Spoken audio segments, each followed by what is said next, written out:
আসসালামু আলাইকুম। কেমন আছেন সবাই? আমরা আলহামদুলিল্লাহ ভালো আছি। অনেক দিন পর চলে আসলাম একটি নতুন রেসিপি নিয়ে, যেটা আমি আগে কখনো খাইনি আর রান্নাও করিনি। ভাবলাম আজকে সাহস করে রান্না করেই ফেলি, দেখি কেমন হয়। আজকে আমি রান্না করব পেশোয়ারি বিফ। এটা আমি ইউটিউব চ্যানেল থেকে রেসিপিটা দেখেছি, ভাবলাম খুবই সহজ, তাই বাসায় ট্রাই করলাম। আজকে এটা দিয়েই আমরা ইফতারি করব। তো প্রথমে আমি কড়াইতে ঘি দিয়েছি, আমার বানানো, নিজের হাতে বানানো ঘি। তো রেসিপি আমি যেভাবে দেখেছি আমি সেভাবেই করার চেষ্টা করেছি, এতে বেশি কিছুই লাগে না। তো প্রথমে ঘির মধ্যে আমি আলু আর মাংসগুলো ভালো করে ভেজে নিলাম। তারপর কিছু গোলমরিচ, কাঁচামরিচ আর লবণ দিব। শুধু এই 3টা উপকরণ দিয়েই উনি রান্না করেছে, তাই আমিও ওইভাবেই রান্না করলাম। আমি কখনোই এই পেশোয়ারি বিফ খাইনি, তো এটার অরিজিনাল টেস্ট কেমন হয় সেটাও আমি জানি না। তো রান্না করি, দেখি। যদি আমার মতো কেউ এরকম পেশোয়ারি বিফ খেতে চান, তাহলে একবার বাসায় ট্রাই করে দেখবেন।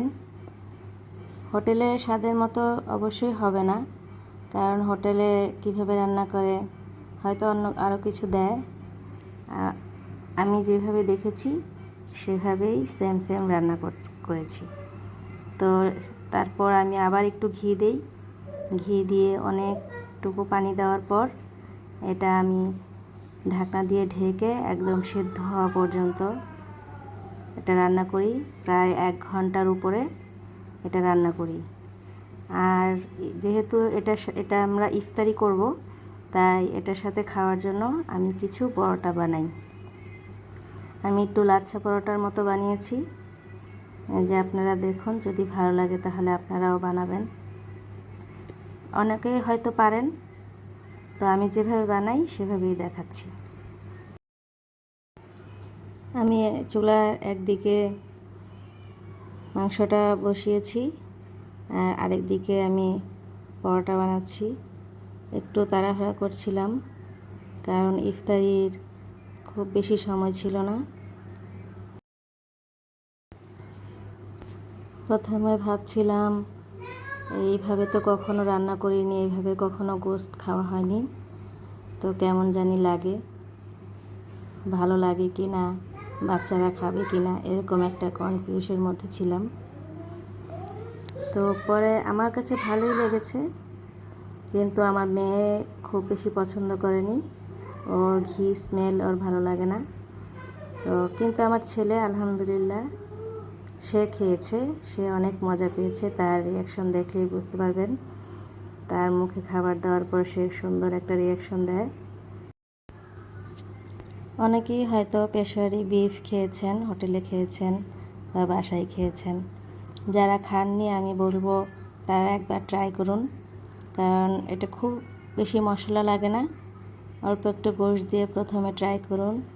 আমিও অল্প একটু গোশত দিয়েছি, আলু দিয়েছি বেশি করে, কারণ আমার বাচ্চারা আলু পছন্দ করে।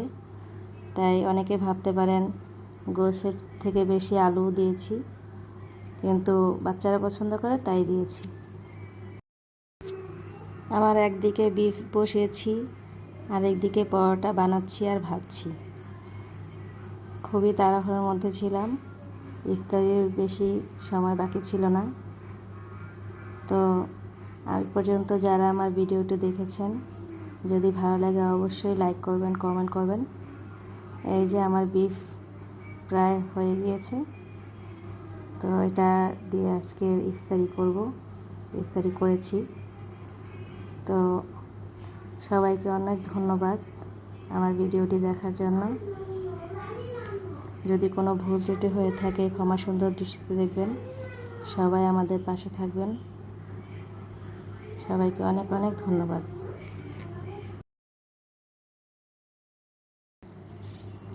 আজকে শুধু এটা দিয়েই আমরা ইফতারি করেছি।